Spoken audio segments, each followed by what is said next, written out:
প্রচারে বেরিয়ে এক যুবতীকে প্রকাশ্যে চুমু।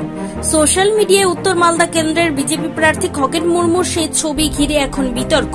তবে যদিও সোশ্যাল মিডিয়ায় ভাইরাল হওয়া সেই ছবির সত্যতা যাচাই করেনি নিউজ ফর বেঙ্গল। অভিযোগ, চাঁচলের সিহিপুর গ্রামের একটি ছবি এখন সমাজ মাধ্যমে ছয়লাভ। মঙ্গলবার সকাল থেকে সেই ছবি নিয়ে হইচই পড়েছে জেলা জুড়ে। একই সঙ্গে জেলায় শুরু হয়েছে রাজনৈতিক চাপানোতর। এই নিয়ে তৃণমূলের বিরুদ্ধে বিকৃত মানসিকতার অভিযোগ তুলেছেন খগেনবাবু। তিনি জেলার সাইবার ক্রাইম থানায় অভিযোগেরও হুঁশিয়ারি দিয়েছেন। এই বিষয়ে তৃণমূল কংগ্রেসের সহ সভাপতি বাবলা সরকার জানান, একটি ছবি ভাইরাল হয়েছে, সেখানে প্রকাশ্যে দেখা যাচ্ছে বিদায়ী সাংসদ এক যুবতীকে চুমু খাচ্ছে। বাংলার সংস্কৃতিতে এটি একটি নিন্দনীয় ঘটনা। ভোট ভিক্ষা করার সময় এই ধরনের ঘটনা ঘটালে ভোটে জিতলে তার মানসিকতার কি ধরনের হবে সেটা জনগণ বিচার করবে। অন্যদিকে সোশ্যাল মিডিয়ায় ভাইরাল হওয়া ওই যুবতী জানান, সেই সময় তার পাশেই তার বাবা মা উপস্থিত ছিল। যারা এই ধরনের ঘটনা সোশ্যাল মিডিয়ায় ভাইরাল করছে তারা নোংরা মানসিকতা। আদর করে মা বলে গালে একটা চুমুক খায়, তাতে কি প্রবলেম আছে? আর যারা এইসব করছে তাদের এত নোংরা মানসিকতা কেন? তাদের বাড়িতেও তো তাদের মেয়েরা অবশ্যই আছে, তারা এমনটা কেন করবে? আমার এক পাশে মা আর এক পাশে আমার বাবা দাঁড়িয়েছিল, তারা তো ছিল আমার পাশে, তারাও তো সবাই দেখেছে। তারা এমন স্ক্রিনশট করে ভাইরাল করার কি হয়েছে? এ তো খারাপ কিছু নেই।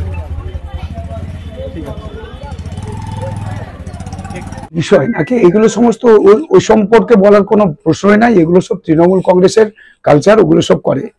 এসব আসলে হচ্ছে সবার বাড়িতে মা বোন আছে, সবাই হচ্ছে মা বাচ্চা যদি কারো, সবাই বাচ্চাদেরকে সবাই তাতে হচ্ছে যে আদরই করে। তো এটার আবার কোনো বিষয় আছে নাকি? এরা তৃণমূল কংগ্রেসের কালচার, তো ওদের এগুলোই থাকে। ওরাই সব নিজেরা মনে করে। তো একটা সাধুর কাছে যদি একটা চোরও যায় তো ও বলবে এটা সাধু, আর একটা চোরের কাছে যদি সাধু যায় কি বলবে? এটা হচ্ছে, এটাও চোর আমার মতোই। এরা ওইসব করে, এদের সব ওইসব বলার কোনো মানে। শুভেন্দুদা বলেছিলেন যে তৃণমূল প্রার্থী সন্দেশখালী সাহায্য, এরই কি বদলা নেওয়ার জন্য এগুলো করছে? ওই সমস্ত ওদের কালচার, ওরা কি বদলা নিচ্ছেন না নিচ্ছেন আমার দেখার নেই। ওগুলো আমরা নির্বাচনের প্রচার করি, মানুষের কাছে যাই, মানুষের সঙ্গে সংযোগ করি। মানুষকে আমরা হচ্ছে যে মানুষ হচ্ছে দেবতুল্য। আমরা যেটা মনে করি, মায়েরা হচ্ছে যে কোনো মা হচ্ছে মায়ের মতো, অর্থাৎ মায়েদের যদি শ্রদ্ধা সব চাইতে করে তো ভারতীয় জনতা পার্টি করে। অর্থাৎ আমাদের দেশের প্রধানমন্ত্রী বারবার বলেছেন যে নারীরা হচ্ছেন মা, এবং নারীদেরকে যদি শ্রদ্ধা করে থাকে তো ভারতীয় জনতা পার্টি শ্রদ্ধা করে থাকে। এইসব নিয়ে ঘাটাঘাটির কি আছে? ওরা কি করছে, ওর সাথে আমি পেছনে দৌড়াবো নাকি? ওদের সাথে আমাদের পেছনে দৌড়ানোর কোনো দরকার নাই। তৃণমূল নিজের কালচার করবে। আমরা নির্বাচন করি, মানুষের কাছে যাই, মানুষের সঙ্গে আমাদের সম্পর্ক আছে, মানুষের সঙ্গে আমরা একেবারে মানে আন্তরিকতার সাথে আমরা সম্পর্ক রাখি।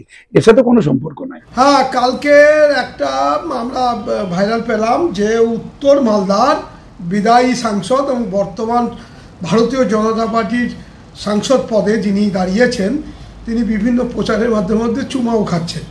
মানে এই ছবিটাতে দেখাচ্ছে একদম ওপেন রাস্তায় দাঁড়িয়ে একজন মহিলাকে দুগালি চুমু খাচ্ছে।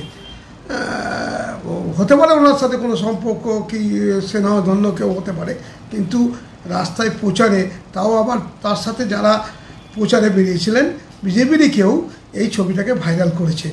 আমার মনে হয় বিজেপির এই কালচারটা বিভিন্ন বিহার বা অন্যান্য উত্তরপ্রদেশ বিভিন্ন জায়গায় অনেক সময় মহিলাদের নিয়ে তাদের নেতৃত্বদের বিভিন্ন বিকৃত আকারের ছবি বেরায়, তারই একটা পার্ট আমরা উত্তর মালদার প্রচারে দেখলাম। এটা বাংলার সংস্কৃতিতে এটা খুব নিন্দনীয়।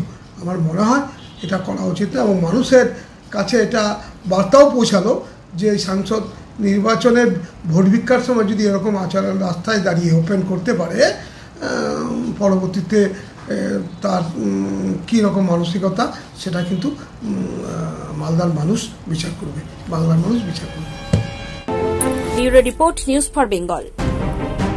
This channel does not promote or encourage any illegal activities. All contents provided by this channel is meant for educational purpose only.